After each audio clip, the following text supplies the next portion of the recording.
Hello everyone, कैसे हैं आप लोग। मेरा नाम है रोहित तिवारी और द करंट अफेयर शो में आप सभी लोगों का स्वागत है।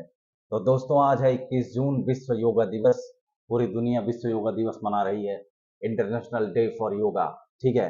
बाबा रामदेव के प्रयासों से और प्रधानमंत्री नरेंद्र मोदी के प्रयासों से 2014 में जो है भारत ने यह गौरव हासिल किया कि भारत की ही एक प्राचीन संस्कृति, एक प्राचीन कला जो कि शरीर को स्वस्थ रखने में काफी कारगर है, उसने पूरी दुनिया भर में ख्याति अर्जित की। और हर वर्ष पूरे विश्व जो है 21 जून को विश्व योगा दिवस मनाता है। तो आज इसके बारे में भी बातचीत करेंगे। चलिए समझ लेते हैं कुछ महत्वपूर्ण आर्टिकल्स के बारे में। तो सबसे पहला आर्टिकल हमने लिया है विश्व योगा दिवस से संबंधित। ठीक है। वर्ल्ड योगा डे, या इसको बोलते हैं इंटरनेशनल डे फॉर योगा। ठीक है। उसके बाद दूसरा आर्टिकल जो है, वो दूसरा आर्टिकल है भर्तृहरि महताब जो हैं उनको प्रोटेम स्पीकर बनाया गया है लोकसभा का, 18वीं लोकसभा का प्रोटेम स्पीकर इनको नियुक्त किया गया है। तीसरा आर्टिकल होगा जिसमें हम पता करेंगे लिम्बलेस एम्फीबियन जो कि काजीरंगा नेशनल पार्क में पहली बार पाया गया है। उसके बाद ट्रिपल आईटी दिल्ली।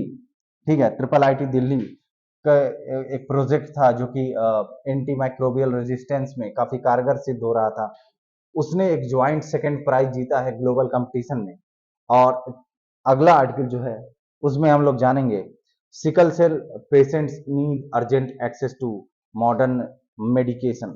मतलब सिकल सेल डिजीज जो होता है उसमें कुछ महत्वपूर्ण आधुनिक तकनीकी का प्रयोग करना होगा, आधुनिक कुछ महत्वपूर्ण तकनीकियों का प्रयोग करके पेशेंट्स को सही करना होगा। और उस संबंध में समझेंगे कि सिकल सेल डिजीज क्या होता है। ठीक है।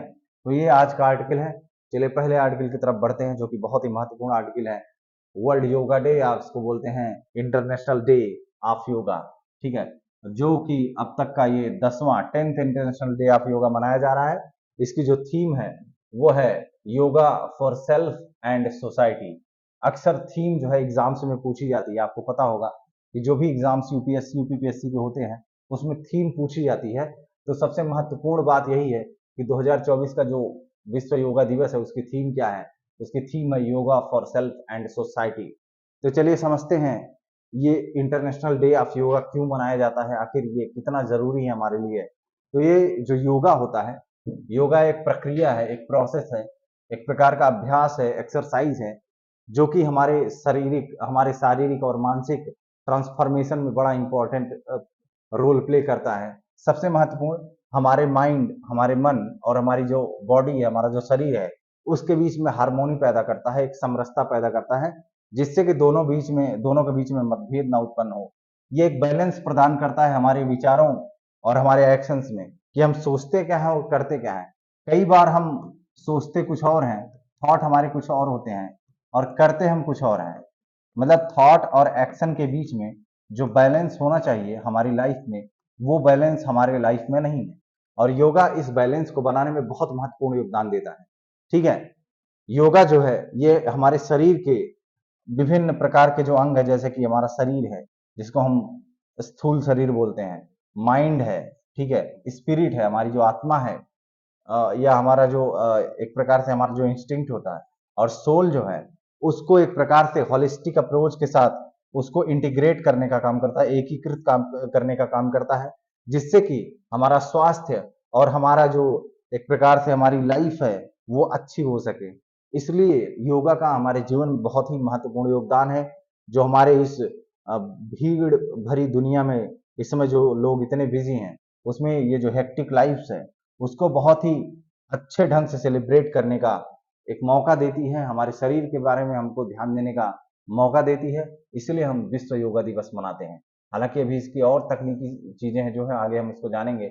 आप देख रहे होंगे स्क्रीन पर आपके ये लोगो दिख रहा होगा, इंटरनेशनल योगा डे 21 जून को मनाया जाता है। ठीक है। और ये 10वां योगा दिवस मनाया जा रहा है। ठीक है। चलिए समझते हैं कि कहाँ मनाया गया। ये जो 10वां इंटरनेशनल योगा डे है ये मनाया गया 21 जून 2024 को। इसका लोकेशन था यूनाइटेड नेशन का जो हेडक्वार्टर है न्यूयॉर्क, वहां पर मनाया गया। और इसको ऑर्गेनाइज किसने किया था? The permanent mission of India to the United Nation in collaboration with the United Nation secretariat. मतलब यूनाइटेड नेशन के सचिवालय के साथ जो भारत का परमानेंट मिशन है, उसने इस पूरे इवेंट को जो है ऑर्गेनाइज किया, और ये जो है north lawn area of United nation headquarter के नॉर्थ लॉन एरिया में इसको जो है आयोजित किया गया। ठीक है, ये लोग आप देख रहे होंगे चित्र में, आप देख रहे होंगे कि यहाँ पर जो है योगा जो है करवाया जा रहा है। ठीक है, अब चलिए समझते हैं कि what is yoga and why do we celebrate it. ये योगा होता क्या है और हम इसको मनाते क्यों हैं, क्यों हम इसको सेलिब्रेट करते हैं। ठीक है, तो योगा के बारे में अगर देखा जाए तो योगा जो है हमारा एक बहुत ही पुराना फिजिकल, मेंटल और स्पिरिचुअल प्रैक्टिस है, जो कि भारत में उत्पन्न हुआ, भारत में इसका उद्भव हुआ। आपने पतंजलि के बारे में सुना होगा।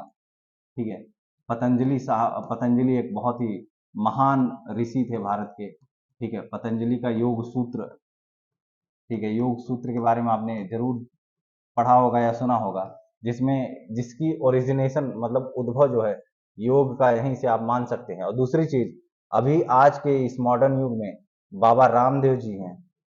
ठीक है, बाबा रामदेव ने भारत में योगा को फैलाने का बहुत बड़ा काम किया है, ये तो मानना पड़ेगा। भले ही आजकल बाबा रामदेव किसी और मामले में फंसे हुए हैं, वो अलग चीज है, लेकिन भारत और पूरी दुनिया में योग को फैलाने का अगर श्रेय जाना चाहिए तो बाबा रामदेव को जाना चाहिए। उन्होंने बहुत महत्वपूर्ण काम किया है भारत के, खास करके इस एंशियंट प्रैक्टिस को पूरी दुनिया भर में फैलाने के लिए बाबा रामदेव का बहुत अभूतपूर्व योगदान है। ठीक है, अब चलिए समझते हैं योगा जो है इसका मतलब क्या होता है। योगा एक संस्कृत शब्द है। ठीक है, ये एक संस्कृत शब्द है जिसका अर्थ होता है ज्वाइन या यूनाइट, मतलब योग मतलब जोग। इसको अगर अपने भाषा में बोले, जोग मतलब कि जोड़ना या यूनाइट करना। ठीक है, आपस में मिलन ऐसे बोल सकते हैं। Symbolising the union of body and consciousness, हमारे शरीर और चेतना को जोड़ने का एक प्रयास है। ठीक है, शरीर को चेतना के साथ अगर हम जोड़ते हैं तो उसी को हम बोलते हैं योग।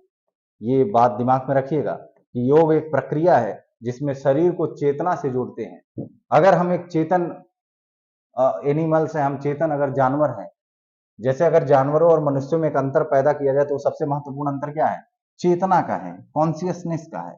ठीक है, कि इस दुनिया में क्या घटित हो रहा है, हमारे लिए क्या अच्छा है क्या बुरा है, ये चेतना, ये कॉन्शियसनेस अगर इसको शरीर के साथ कंबाइन कर दिया जाए, जोड़ दिया जाए, तो बहुत ही बेहतरीन विकास हो सकता है। और वही प्रैक्टिस जो है योगा में होती है। ठीक है, आज के समय में ये जो योगा है ये बहुत अलग अलग फॉर्म में पूरी दुनिया भर में ग्रोथ कर रहा है, पूरी दुनिया में फैल रहा है।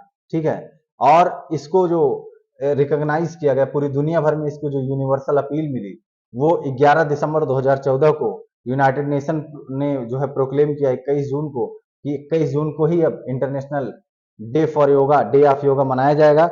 इसमें इसका जो रेजोल्यूशन है वो 69/131 से जो है पास किया गया। ठीक है, भारत ने बड़ा प्रयास किया इसको पूरी दुनिया में फैलाने के लिए। तो ये जो इसका महत्वपूर्ण जो उद्देश्य है, जो एम है इस योगा का, वो है पूरी दुनिया भर में योगा के प्रैक्टिस को अवेयर करना, पूरी दुनिया भर में लोगों को जागरूक करना कि आप लोग योगा की प्रैक्टिस किया करिए, जो कि आपके लिए काफी इंपॉर्टेंट हो सकता है। ठीक है, एक ड्राफ्ट, एक रेजोल्यूशन को स्टेब्लिश किया गया इंटरनेशनल डे ऑफ योगा को बनाने के लिए, जो कि भारत ने प्रपोज किया था। और पूरी दुनिया भर में यूनाइटेड नेशन के जो देश हैं, 175 देशों ने इसका समर्थन किया। बहुत बड़ा प्रपोजल था, ये बहुत बड़ा समर्थन भी था पूरी दुनिया में। और ये जो प्रपोजल है, ये जो योगा दिवस मनाने का जो प्रपोजल है 21 जून को, वो भारत के प्रधानमंत्री नरेंद्र मोदी ने, जो उनका एड्रेस हुआ था, जो उन्होंने एड्रेस किया था, जो स्पीच दिया था, उन्होंने 69 session of the general assembly, ठीक है, जनरल असेंबली के 69वें सेशन में उन्होंने जो स्पीच दिया, जो एड्रेस किया, उसी में उन्होंने बताया योगा जो है एक इनवैल्यूएबल गिफ्ट है, हमारे एंशियंट ट्रेडिशन से, हमारी पुरानी परंपरा से एक बहुत ही अनमोल गिफ्ट है, अनमोल उपहार है पूरी दुनिया भर के लिए, जिसको पूरी दुनिया भर में फैलाया जाना चाहिए, पूरी दुनिया में इसका जो है यूज करना चाहिए, प्रयोग करना चाहिए, जो कि स्वास्थ्य प्रद चीजों के लिए काफी बहुत महत्वपूर्ण काम करता है। ठीक है, योगा जो है, योगा का मेन काम मैंने आपको ऑलरेडी बताया कि ये माइंड को और बॉडी को यूनाइट करता है। कई बार हम सोचते कुछ और है, करते कुछ और है। हमारा मन करता है कि हमको दाहिनी तरफ जाना है, चले जाते हैं बाएं तरफ। हमको मुड़ना होता है, अपने घर की तरफ चले जाते हैं, आगे की तरफ। हमको जाना होता है मंदिर की तरफ, हम चले जाते हैं क्लब की तरफ। तो ये जो सिस्टम है, बॉडी को जो है बॉडी को ये माइंड से जो है यूनाइट करता है। जिसका बॉडी से जिसका बॉडी से माइंड का यूनाइट हो गया, वो समझ लीजिए दुनिया की कोई भी परीक्षा पास कर सकता है। दुनिया भर में जो महान विचारक, जो महान व्यक्तित्व पैदा हुए हैं, उनकी सबसे बड़ी खासियत थी कि उनका बॉडी और उनका जो मन था, जो माइंड था, वो एक इंटीग्रेटेड अप्रोच से चल रहा था। ये एक होलिस्टिक अप्रोच है जिसे पूरी दुनिया भर में स्वस्थ संचार किया जा सकता है, पूरी दुनिया में हेल्थनेस को फैलाया जा सकता है। ठीक है, चलिए समझते हैं अगले आर्टिकल पर। अगले आर्टिकल है भर्तृहरि महताब जो है उनको प्रोटेम स्पीकर लोकसभा का बनाया गया है। ये 18th लोकसभा है, ठीक है, 18th लोकसभा का इनको प्रोटेम स्पीकर बनाया गया है।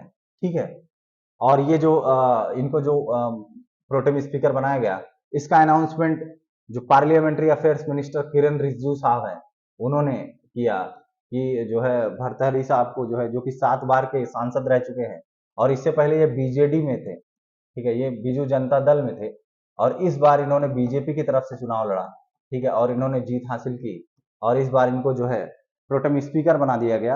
अब चलिए समझते हैं कि ये प्रोटेम स्पीकर होता क्या है। ठीक है, प्रोटेम स्पीकर क्या होता है, देखिएगा, जब एक लोकसभा का समापन होता है, मान लीजिए 17वीं लोकसभा समाप्त हो गई, ठीक है, 17th लोकसभा जो एक प्रकार से उसने अपना कार्य करना बंद कर दिया, तो होता क्या है कि लोकसभा का तो विघटन हो जाता है, डिसॉल्व हो जाती है वो, ठीक है, वो तो विघटन विघटन हो जाता है, उसका डिसॉल्व हो जाता है। लेकिन जो लोकसभा का स्पीकर है वो अपने पद पर बना रहता है। ठीक है, लोकसभा का जो स्पीकर है उसका पद समाप्त नहीं होता है, वो अपने पद पर बना रहता है और अगली लोकसभा यानी कि 18वीं लोकसभा की जो फर्स्ट मीटिंग होती है, 18वीं लोकसभा की फर्स्ट मीटिंग से पहले वो रेजिग्नेशन दे देता है, अपना पद छोड़ देता है।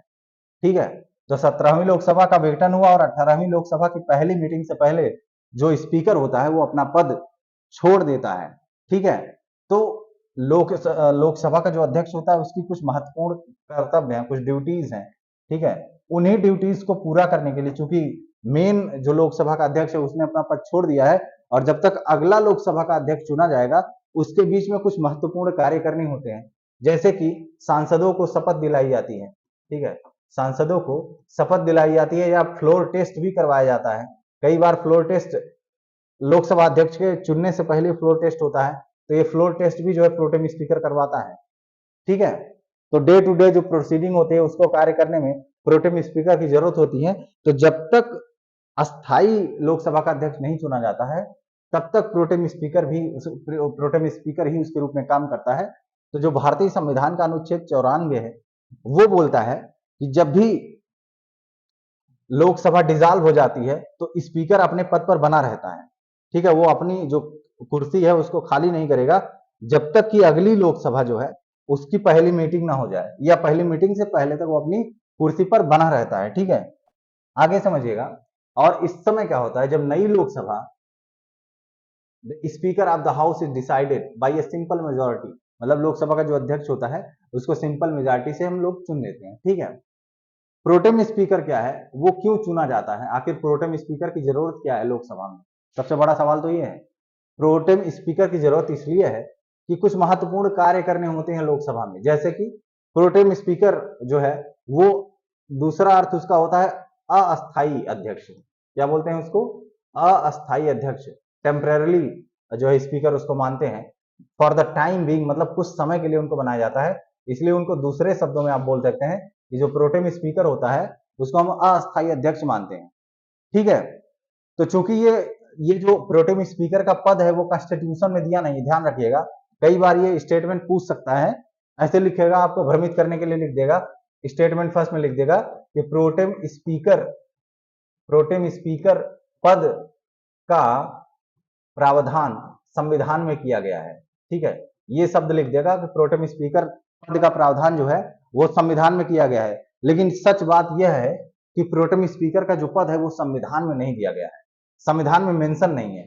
तो ये कहां मेंशन है, ये मेंशन है the handbook of the on the working of ministry of parliamentary affairs, ध्यान रखिएगा, handbook on the working of ministry of parliamentary affairs, इस हैंडबुक में जो है, इस किताब में जो है प्रोटेम स्पीकर पद का वर्णन किया गया है, उसके बारे में मेंशन किया गया है। ठीक है, और उनके अपॉइंटमेंट और उनके स्वेरिंग के बारे में भी जो है ये बताया गया कैसे शपथ लेते हैं और इनका ड्यूटीज क्या होता है, ठीक है।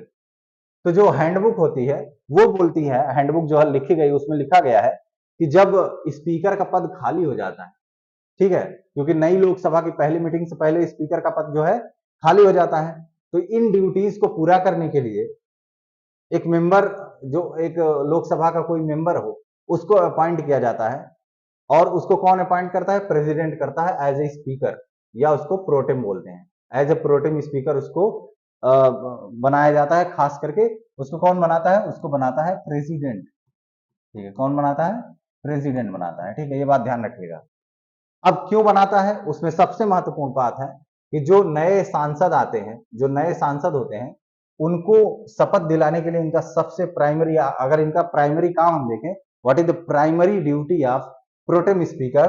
The primary duty of pro tem speaker वो क्या है? ओथ दिलाना, शपथ दिलाना, ठीक है।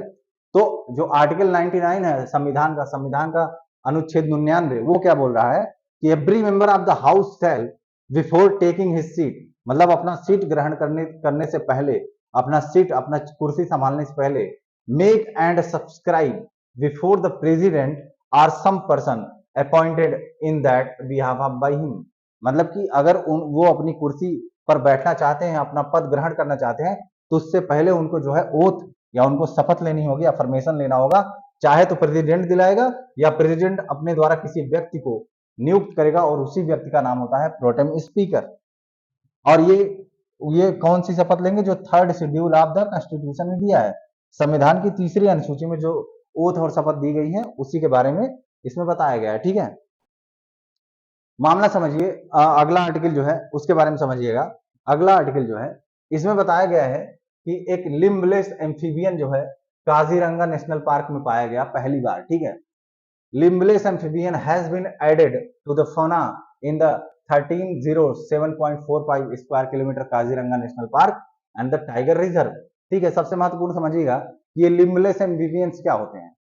अगर हम इनके बारे में देखिए, आपको स्क्रीन में दिख रहा होगा, ये लिम्बलेस एम्फीबियंस जो होते हैं, विशेष रूप से इनका कोई अंग नहीं होता, इनके पास अपना कोई अंग नहीं होता। जैसे कि जो अधिकतर जो रेप्टाइल्स होते हैं, रेप्टाइल्स जो रेंग कर चलने वाले होते हैं, इनको सरीसृप बोलते हैं, ठीक है। ऐसे जानवर जो रेंग कर चलते हैं, ऐसे जीव, उनको बोलते हैं सरीसृप, रेंगने वाले। तो अक्सर आपने सांप को भी देखा होगा, तो उसके पास कोई चलने वाला कोई अंग नहीं होता, तो वो रेंग कर चलता है। और एक छिपकली भी आती है जो रेंग कर चलती है, उसको रेप्टाइल लिजार्ड बोलते हैं, उसके पास भी अपना कोई अंग नहीं होता। तो ऐसे जीवों को हम बोलते हैं लिम्बलेस, ठीक है। ऐसे जीवों को हम क्या बोलते हैं? लिम्बलेस। तो चूंकि एक एम्फीबियन पाया गया है, तो उसको हम क्या बोलेंगे? एम्फीबियन कौन होते हैं ये भी समझ लीजिए। एम्फीबियंस वो होते हैं जो जल और थल दोनों जगह जीवित रह सकते हैं, दोनों जगह पाए जाते हैं। जैसे कि मेढक, अगर आप मेढक के बारे में जानते हैं, तो मेढक क्या होता है? एक एम्फीबियन होता है, वो जल और थल दोनों में रह सकता है। तो लिम्बलेस एम्फीबियन कहाँ पाया गया है? ये पाया गया है काजीरंगा नेशनल पार्क में, ठीक है।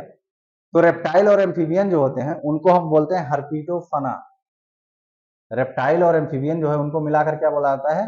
हर्पीटोफना। हर्पीटो का मतलब हर्पीटोलॉजी, आपने सुना होगा, हर्पीटोलॉजी एक ब्रांच है, बायोलॉजी की एक ब्रांच है। तो हर्पीटोलॉजी में हम क्या पढ़ते हैं? हर्पीटोलॉजी में पढ़ते हैं सरीसृपों का हम अध्ययन करते हैं, ठीक है। सरीसृपों का अध्ययन करते हैं, ठीक है।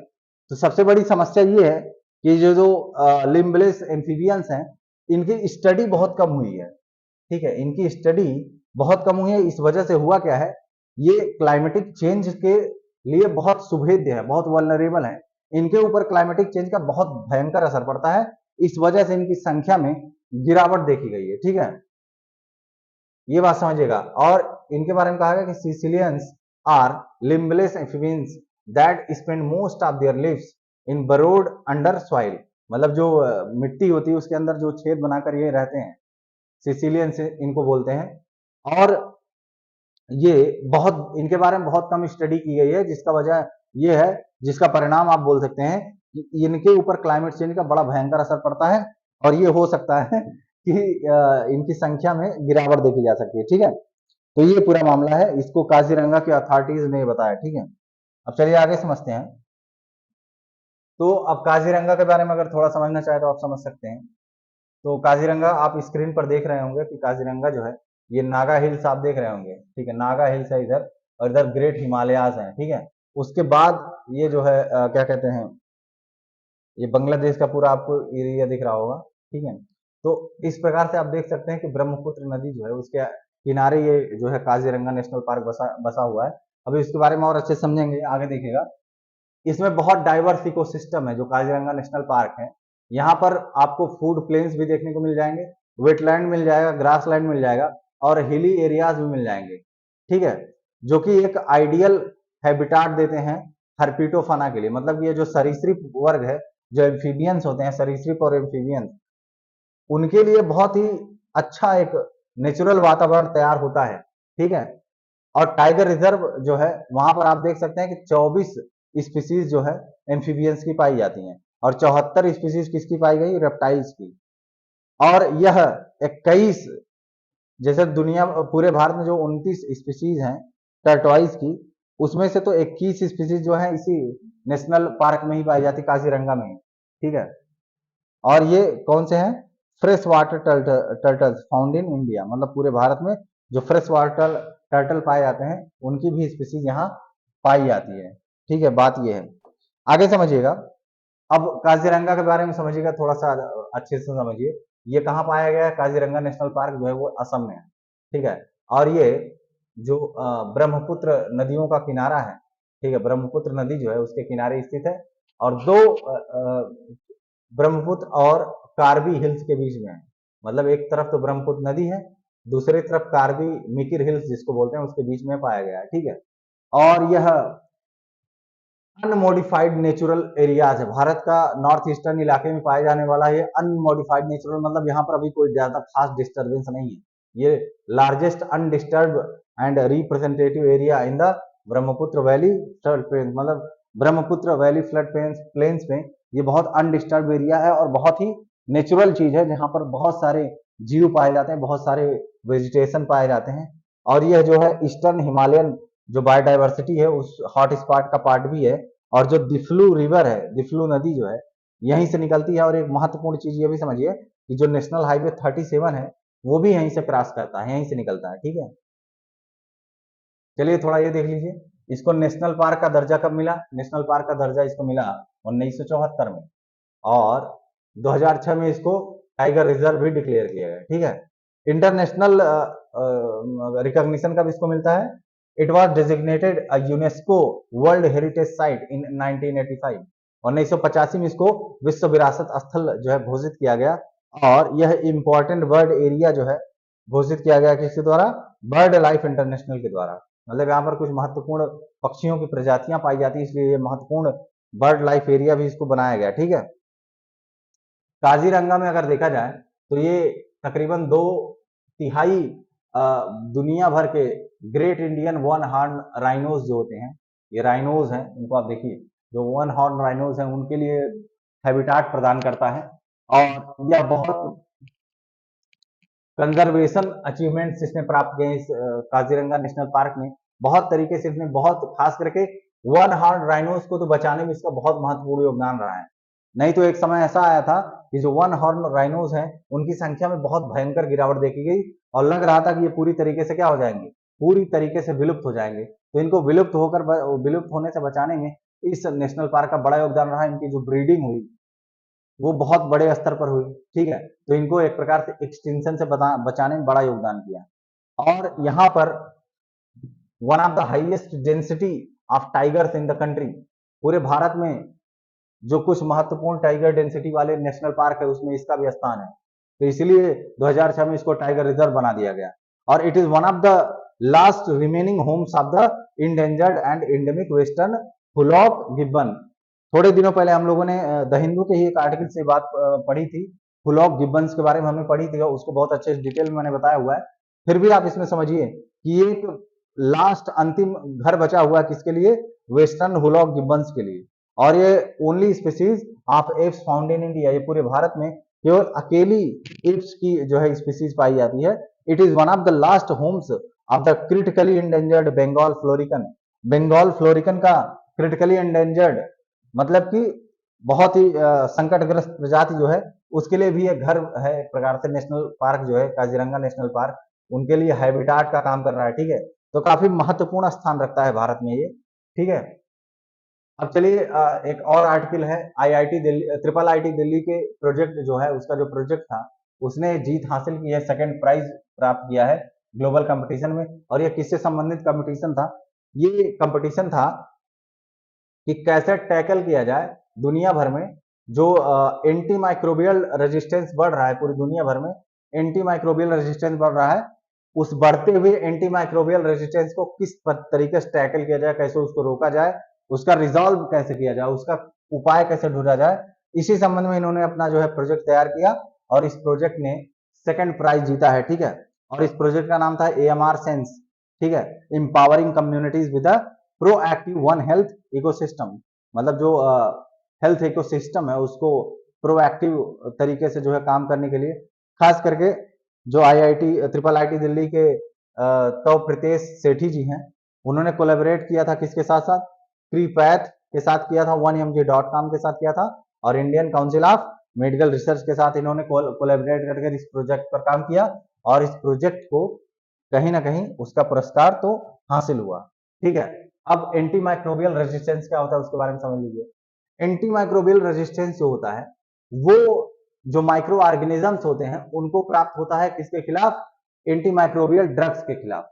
अब एंटी माइक्रोबियल ड्रग्स क्या होती हैं? जो हमको बैक्टीरिया, ऐसी दवाएं जो हमको बैक्टीरिया, वायरस, फंगस या फंगल, ठीक है, या प्रोटोजोन्स, ठीक है, या मलेरियल्स जिसको बोल सकते हैं आप, मलेरियल्स, इनके इन्फेक्शन से जो हमें बचाती हैं, ठीक है, इनके खिलाफ जो इन्फेक्शन बढ़ने से हमको बचाते हैं उनको हम बोलते हैं एंटी माइक्रोबियल। तो कुछ ऐसे बैक्टीरिया, वायरस, फंजाई, पैरासाइट ये होते हैं, इनको क्या हो जाता है?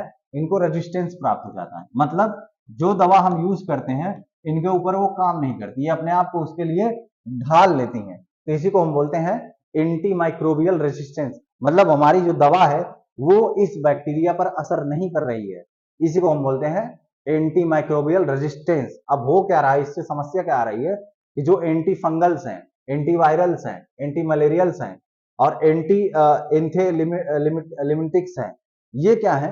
ये इन्फेक्शन को ट्रीट करने में यूज किया जाता है।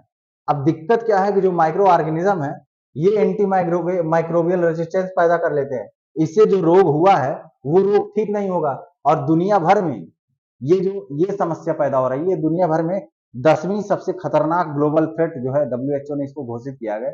और ऐसे माइक्रो ऑर्गेनिजम्स कभी कभी जो एंटी माइक्रोबियल रेजिस्टेंस प्राप्त कर लेते हैं उनको हम सुपर बग बोलते हैं। क्या बोलते हैं? Super bug. ध्यान रखिएगा, ये जो सुपर बग शब्द है इसका इस्तेमाल यूपीएससी ने किया है और प्रीलिम एग्जाम में सुपर बग से रिलेटेड क्वेश्चन पूछा हुआ है।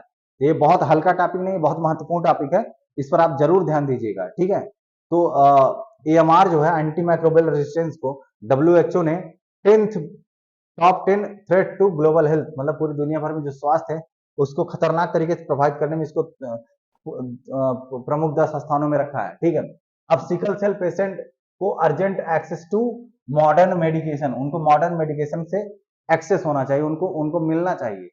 तो चलिए, सिकल सेल डिजीज जो है वो दुनिया भर में बहुत बड़ा चैलेंज बना रहा है, खास करके भारत जैसे देश में ये बहुत बड़ा एक बोझ बन गया है, खास करके हेल्थ सेक्टर में बहुत बड़ा बोझ बन गया है, जो कि ट्राइबल पॉपुलेशन को बहुत भयंकर तरीके से प्रभावित कर रहा है। जो जनजातीय जनसंख्या है भारत में उसको बहुत बुरे तरीके से प्रभावित कर रहा है। अब चलिए समझते हैं कि ये सिकल सेल डिजीज होता क्या है।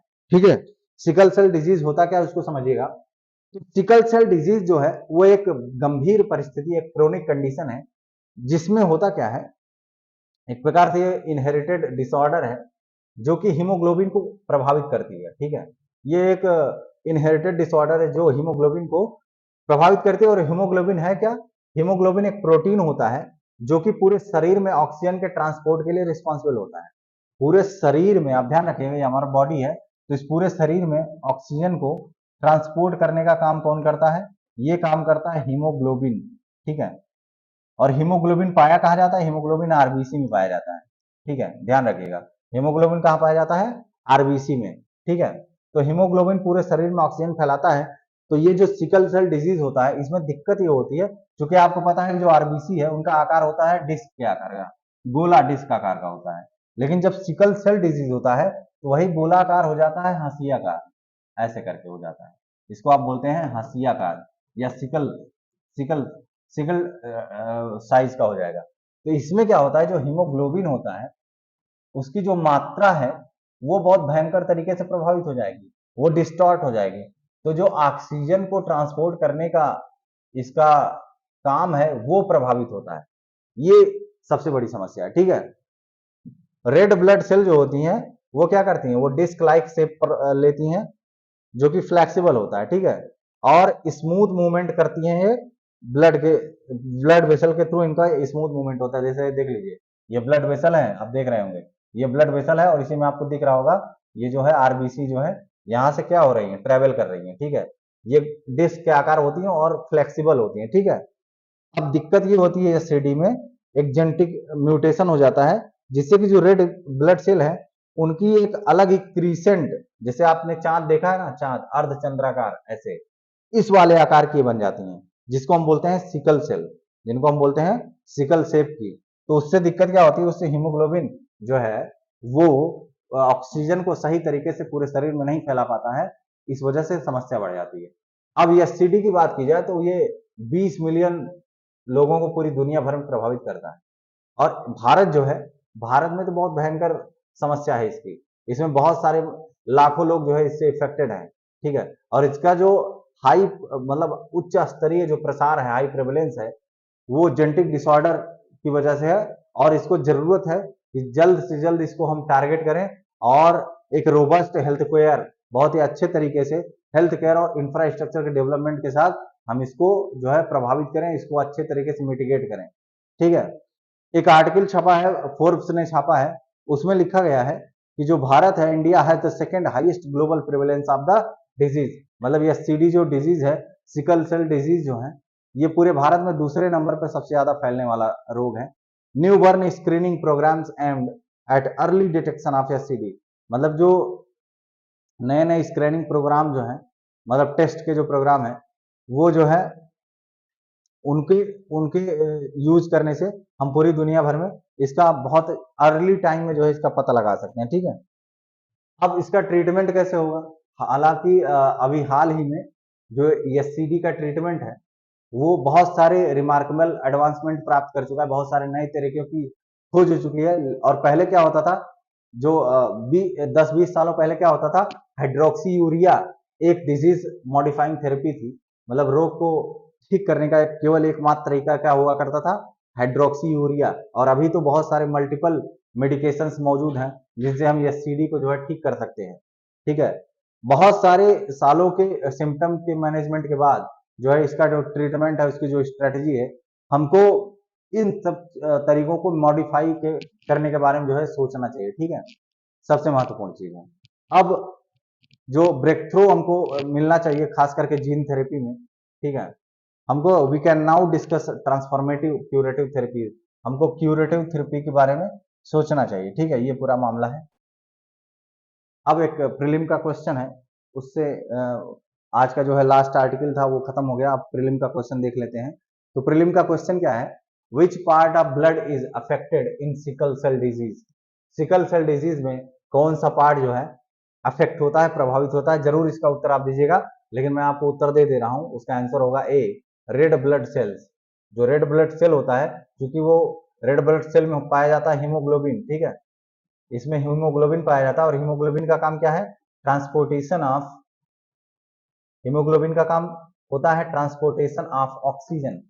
अब चूंकि इसका आकार जो है सिकल मतलब हंसिया जैसा हो जाता है, तो उससे ऑक्सीजन के ट्रांसपोर्टेशन में बड़ी समस्या आ जाती है, ठीक है। तो उस समस्या की वजह से यह एक गंभीर बीमारी मानी जाती है। तो इसका उत्तर क्या होगा, उत्तर होगा ऑप्शन ए, ठीक है। तो आज के लिए बस इतना ही, बहुत बहुत शुक्रिया वीडियो देखने के लिए, थैंक यू फॉर वॉचिंग। कृपया जो है इस वीडियो को लाइक करें, शेयर करें और सब्सक्राइब करें। और द करंट अफेयर शो हमेशा से आपके लिए नई नई चीजों को लाता रहा है, जो कि आपके यूपीएससी और यूपीपीएससी के एग्जाम के लिए काफी महत्वपूर्ण हो सकते हैं। तो आप हमारे साथ बने रहें, ठीक है। हम रोज नए नए वीडियोज लाकर, नए आर्टिकल्स लाकर आपके एग्जाम में आपको बहुत महत्वपूर्ण योगदान देंगे, ठीक है। तो आज के लिए बस इतना ही, बहुत बहुत शुक्रिया, थैंक यू वेरी मच।